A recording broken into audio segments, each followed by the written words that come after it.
Hello, and thank you for joining us for the 2024 Fall Candidate Forum, hosted by the Ashland Chamber of Commerce. My name is Eli Katkin. I am the owner and operator of the Brick Room here in Ashland. And today, joining us is Pam Marsh. She is a candidate for the Oregon State Representative District Number 5. Pam, thank you for joining us today. Thanks for having me. Absolutely. I'll just tell you, say a few words about the Ashland Chamber. The Ashland Chamber is a 135-year-old organization with over 500 members. That includes not only Ashland's largest employers, but many small businesses from 1 to 5 employees as well. The Chamber serves as a main point of contact for business expansion, relocation, networking, and resource connections, and it also operates Travel Ashland, which is inspiring people to come visit Ashland. This forum is an example of the outreach and activities hosted by the Chamber, but we also do things like hosting the Ashland 4th of July Parade and the Festival of Lights. So this forum also will be available on RVT Cable Network and RVT app, and it will be available at the Ashland Chamber website as well. So you can go to ashlandchamber.com for viewing. So Pam, let's, without further ado, let's get it started. So we'll have 2 minutes of an opening statement for you. Okay. So tell us a little about why you're running for re-election.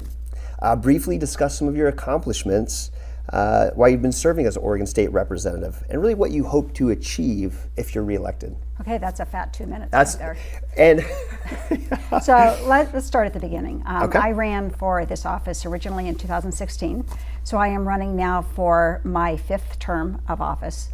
There is no question over the past 8 years that the pivotal moment of the time I've spent in office was really in September of 2020, when the Alameda fire coursed across my district. My district includes the Green Springs, Ashland, Talent, Phoenix, a little corner of Medford, Jacksonville, and the Applegate. And in that fire, the areas that were in Talent, Phoenix, and the unincorporated areas nearby lost 2,400 homes. That was 2,400 of the 4,000 homes lost statewide. So I knew from that very moment that a huge part of my responsibility would be to respond to the crisis at the moment, and then to try to help the community move into recovery. To note, we're 4 years later, we are still very much in that recovery phase. So I continue to work on wildfire recovery. I've also really stepped and continued work in some cases into areas that are adjacent to that. The first is housing and homelessness. Certainly we learned as a community that was already had a housing deficit before the Alameda fire, what it is like to all of a sudden have 2,400 homes ripped out of your community and how difficult it is to recover from that. I sit as chair of the House Housing and Homelessness Committee and do a lot of work around homelessness and the production of housing. Also associated really with wildfire is the climate tumult that we are experiencing.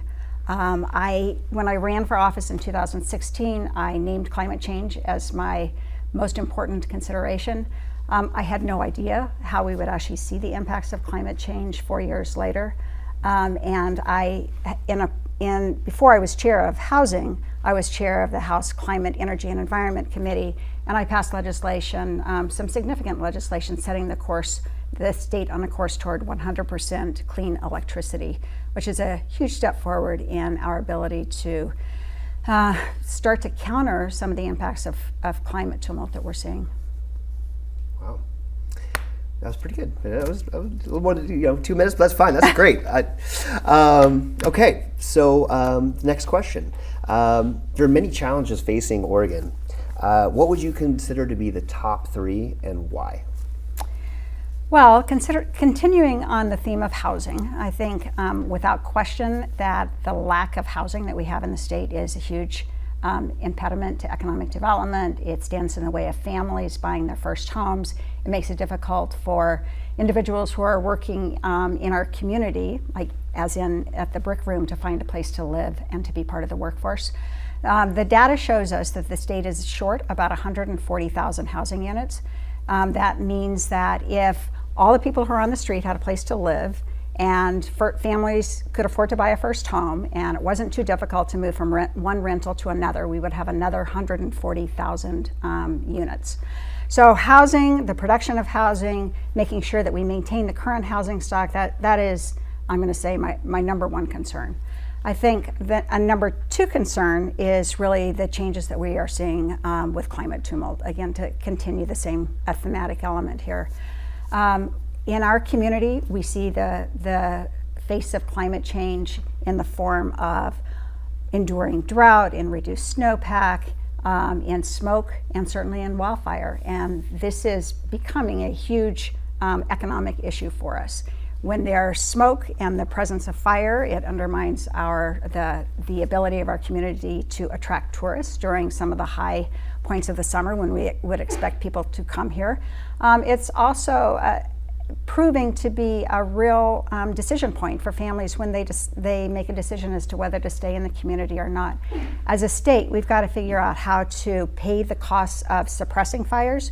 We've also got to continue to really be able to invest in wildfire prevention. That is good work in our forests, making sure that we have a robust fire force to go out when fires do erupt on the landscape. And that comes with a significant cost. So climate change and the associated impacts of it, I think, are without question my second big concern. I think the third big concern I would put on the table is really just some of the challenges that we have around our funding and state revenues. We as a state have kind of boxed ourselves in a few different ways. First of all, we passed property tax reforms way back in the late 90s. That have limited our local communities for the ability to use the property tax as an avenue for raising local revenues. As a result of those changes, school funding shifted to the state level. That means we've got to come up with even more general fund monies at the state in order to support our K-12 schools. And additionally, in addition to the property tax limitations, we have passed a constitutional requirement for a kicker. That means when we have good moments in our economic cycle, we have to give money back to taxpayers instead of being able to use that money, being able to invest in the big significant issues in front of us. And that's a real problem. So I would say the ways that we've boxed ourselves in and that are forcing us to really be short on some of the resources that we need for the big issues in front of us. That's for sure the third issue. Okay. So with affordable housing, what, if any, goals would you have for making progress? I mean, I think you mentioned there's 140,000 units short of inventory. What tools do you have at your disposal, or what do you think you could do to utilize your position to make some positive change in that? This is a great question. I could talk way more than 3 minutes on this question. Let's not give it a beep. So we'll just, First of all, I just want to talk briefly about the homelessness front, because when we look at the questions around housing and homelessness, we've really got to look at the whole spectrum of needs. 4 years ago, during the pandemic, when we had a wildfire in our backyard, I worked with other people at the state level to develop and get funded a project called Project Turnkey. Over the course of a couple of years in phase 1 and then phase 2, which I promoted, the state was able to spend about $125 million to help local communities set up shelters, because we knew there were an increasing number of people on the streets. We had local communities desperate to do something, but in need of resources and a partnership to do that. So Project Turnkey, which is 32 facilities, increased our shelter capacity by 30% statewide. Is one of my proudest accomplishments on that front. I'm currently working with the governor's office to figure out how we take the shelter system that we've built so quickly over the last 4 years, stabilize it, make sure that it's resilient, figure out what we're going to invest in as a state and what expectations we're going to have for the shelters or other facilities that are receiving state money. So big body of work around shelter and homelessness. I have also been quite involved in the housing production front. In several different ways. I think, first of all, as a legislature, we've passed legislation over the past few years that has addressed the provision of land in our urban growth boundaries.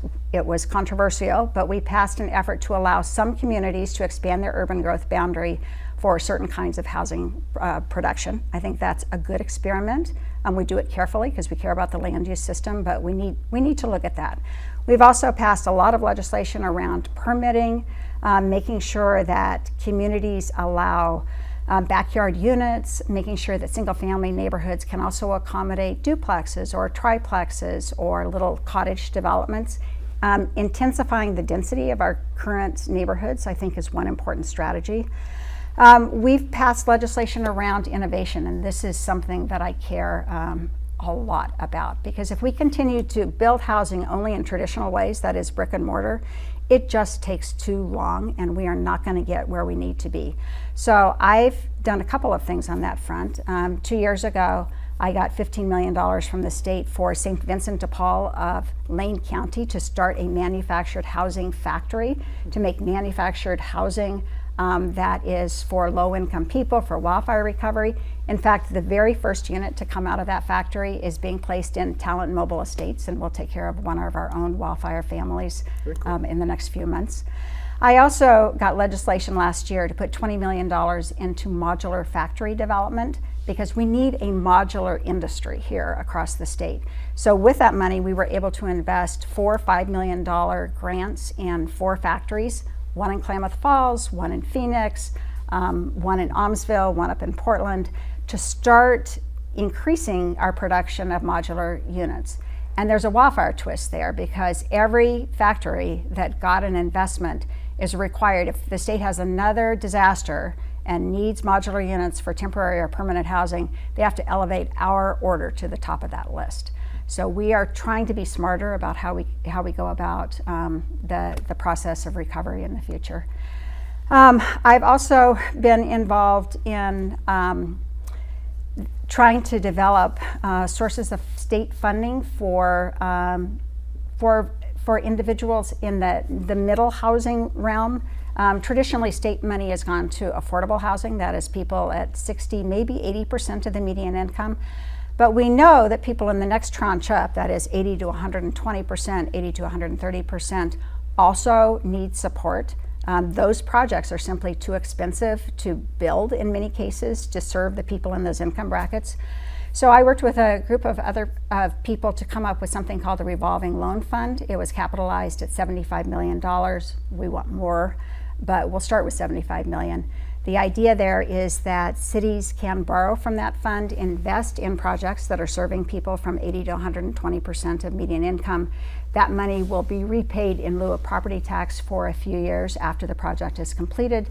Money goes back into the fund, goes out to another community, supports another project. So these are the kind of things that we got to be thinking about. We got to look at all the traditional metrics around land and the responsibilities of cities and zoning. And we also have to be innovative and think outside of where we've ever thought before. Great, thank you.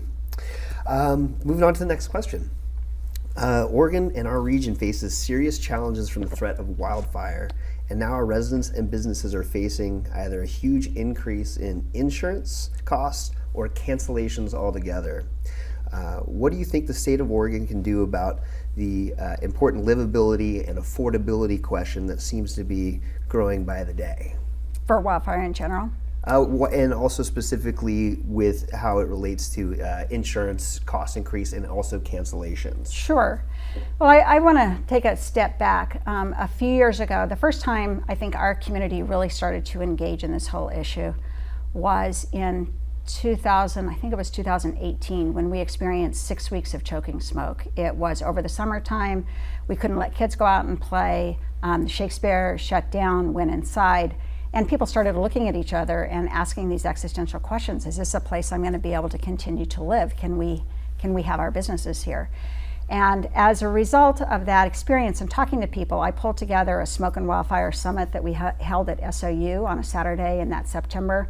We had 400 people show up and spend 4 hours just trying to grapple with this new reality that we'd been handed. Since then, of course, we've seen wildfire really take its course in our own backyard with the destruction that we saw in the Alameda fire.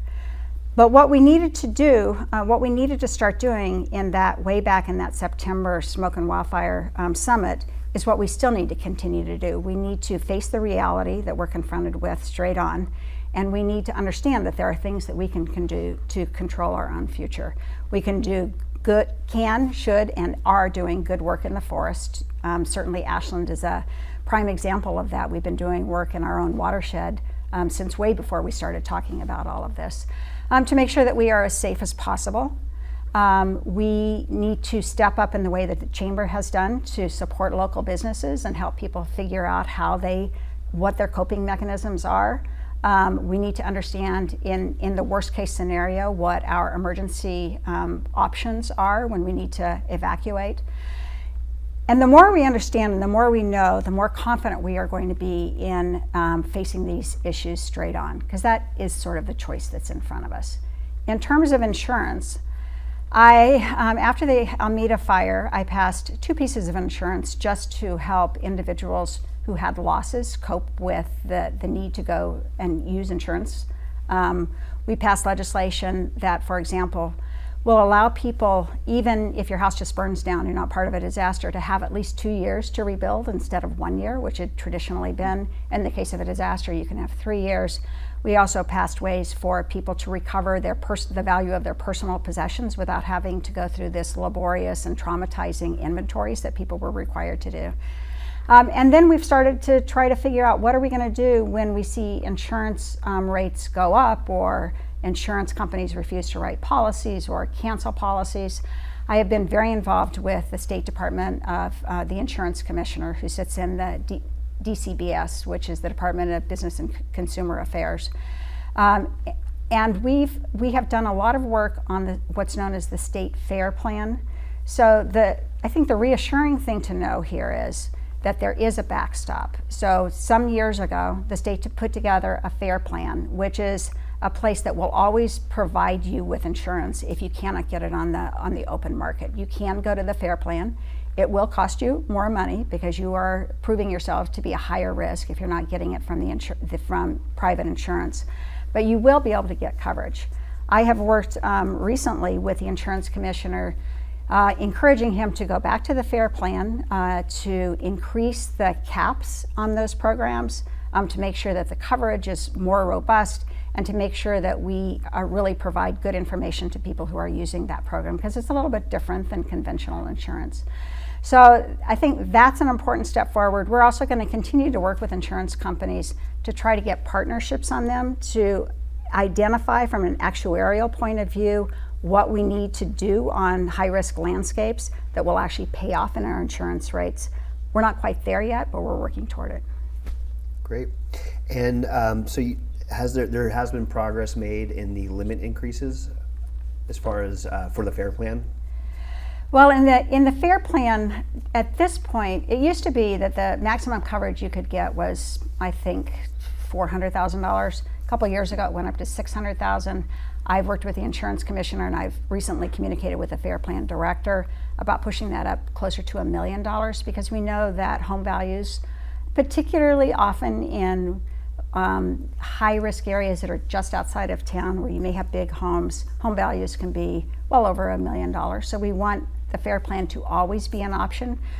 You know, the FAIR plan should be considered last choice, but everybody's got to have the confidence that they can get insurance from someplace. So the FAIR plan is really that option. Great, thank you. As you well know, Ashland is primarily made up of small businesses, and as the owner of one of those small businesses, I can tell you that we're very challenged with rising labor costs, product costs. This makes it difficult for those of us in business and everyone considering opening a business in Oregon. So now we're also facing a proposed new gross receipts tax ballot with Measure 118. While initially it taxed businesses over $25 million in sales, we know these costs will result in higher prices of goods and services for Oregonians. So I'm just curious on your position on Measure 118.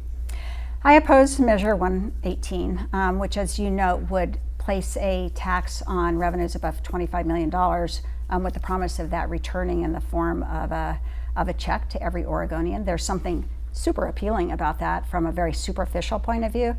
But what we know is that those costs are going to be carried on to consumers. There is no such thing as a free lunch, we're figuring out. We also know that it's a very complex initiative, But what we know in the way that it's constructed is that it will wind up costing the state of Oregon out of our general fund revenues as much as $1 billion a year. $1 billion is a lot of money. $1 billion is money that would otherwise go to K-12 schools or go to our child welfare system or go to our health care coverage. So the negative, the overall negative ramifications of Measure 118, I think, are pretty overwhelming, and I hope people will really stop and take a good look at it before they vote. You know, one of the challenges we have here is just the initiative process in Oregon. We were the first state for an initiative process. There's a lot of great things about it. But if somebody can come in and just put enough money into an initiative to buy signatures and get it on the up in front of voters, that can be problematic. Yep. So we voters have to be smart enough to be able to really look at these and make good choices. Great.